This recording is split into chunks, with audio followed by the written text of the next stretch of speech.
What's up, YouTube? Your boy Seductive Souls coming at you. Got some Flint 13s right here that I'm going to restore. They got a little separation in the front. As you know, I don't do separation. I do everything but that.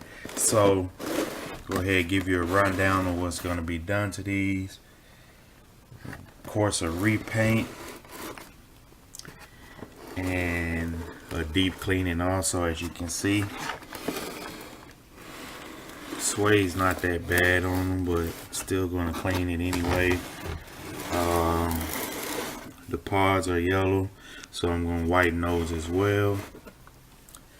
But yeah, Flint 13 is about to get restored. Stay tuned.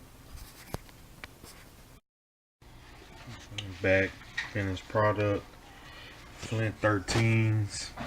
I just went ahead on and did a deep cleaning on them and unyellowing on the pods. As you can see, it looks way better than what it did when I first got them. Like I said before, I don't do re-glue, so I just left that how it is. And I cleaned up the toe box. I ended up not painting it, leave it like that for the next person to get them that's gonna do the re-glue to fix that. But like I said, unyellowing and a deep cleaning on the Flint 13s came out pretty good.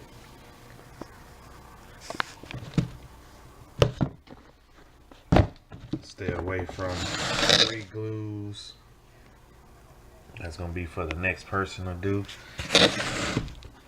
So the guy didn't want me to re-glue them or paint them until he can find somebody to re-glue them. So I just unyellowed and deep clean.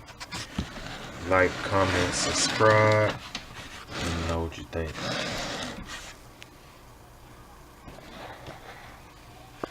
It's from 2010.